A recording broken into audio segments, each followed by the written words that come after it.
লোকসভা ভোটের আগে সেমিফাইনালে 4 রাজ্যের মধ্যে 3 রাজ্যেই কংগ্রেস বিরোধী হাওয়া প্রবল। মধ্যপ্রদেশ, রাজস্থানে নিরঙ্কুশ সংখ্যাগরিষ্ঠতার পথে বিজেপি। মরু রাজ্যে 5 বছর পর ক্ষমতায় ফিরতে চলেছে বিজেপি। মধ্যপ্রদেশের মুখ্যমন্ত্রী শিবরাজ সিংহ চৌহানের ওপরই আস্থা দেখিয়েছেন ভোটাররা।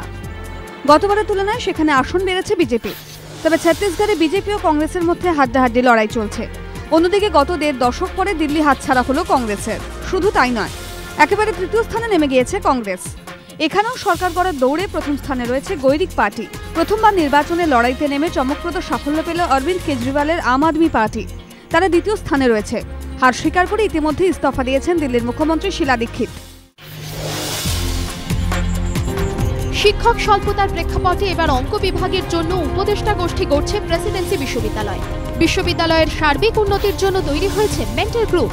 এবার বিভাগের উন্নয়নের জন্যই তৈরি হচ্ছে মেন্টর গ্রুপ। সাম্প্রতিক অতীতে অর্থনীতি বিভাগে দেখা গিয়েছিল এই উদ্যোগ, এবার তা অঙ্ক বিভাগের।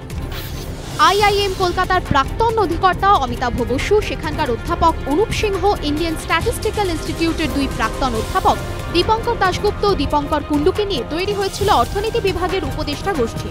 সেই ধাঁচে এবার অঙ্ক বিভাগেও উপদেষ্টা গোষ্ঠী গড়তে চাইছে বিশ্ববিদ্যালয় কর্তৃপক্ষ। প্রেসিডেন্সি সূত্রের খবর, বরানগরের ইন্ডিয়ান স্ট্যাটিস্টিক্যাল ইনস্টিটিউট থেকে চেন্নাই ম্যাথমেটিক্যাল ইনস্টিটিউট সহ একাধিক শিক্ষা প্রতিষ্ঠানের অঙ্কের অধ্যাপকের সঙ্গে কথা চলছে। শিক্ষক স্বল্পতার কারণে উপদেষ্টা গোষ্ঠীর সদস্যরা যেমন ক্লাস নেবেন, তেমনি বিভাগের মেন্টরেরও দায়িত্ব পালন করবেন।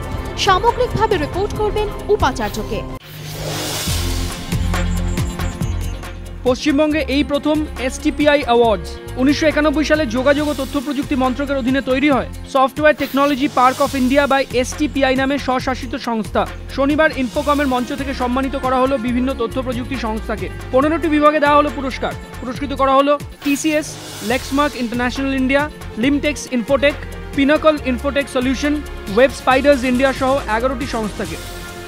ABP গোষ্ঠী আয়োজিত তথ্য প্রযুক্তি দুনিয়ার রাজস্বীয় যজ্ঞ ইনফোকম। এবার ইনফোকমের 13 বছর। বৃহস্পতিবার উদ্বোধন করেন শিল্পমন্ত্রী। উদ্বোধনের দিন থেকে বিভিন্ন বিষয় নিয়ে আলোচনা সভা চলছিল। এদিন তার সমাপ্তি হলো। মিলন মেলা প্রাঙ্গণে প্রদর্শনী চলবে রবিবার পর্যন্ত। মৃত্যুঞ্জয়ী আক্ষরিক অর্থে শুধুমাত্র এই কথাটাই খাটে শিশুটির ক্ষেত্রে। শিশুটির বয়স 2.5 বছর, কিন্তু কয়েক মাস আগেই তার জীবনে নেমে আসে এক ভয়াবহ বিপর্যয়। কিন্তু চিকিৎসকদের তৎপরতায় মৃত্যুর মুখ থেকে ফিরে এসেছে ছোট্ট মেয়েটি। কি হয়েছিল শিশুটির? 5ই অক্টোবরের ঘটনা বলতে গিয়ে আজও শিউরে ওঠেন পরিজনরা। অন্যান্য দিনের মতোই সেদিনও বিছানায় খেলছিল। হঠাৎই বিছানা থেকে পড়ে যায় সে।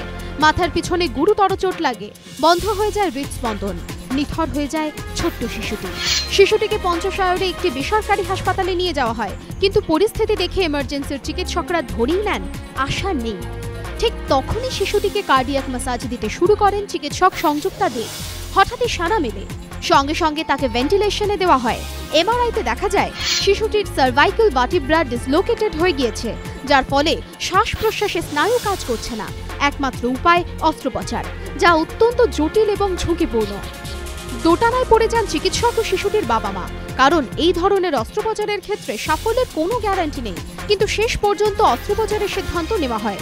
বিরল ও জটিল সেই অস্ত্রোপচারের পর নতুন জীবন ফিরে পায় শিশুটি।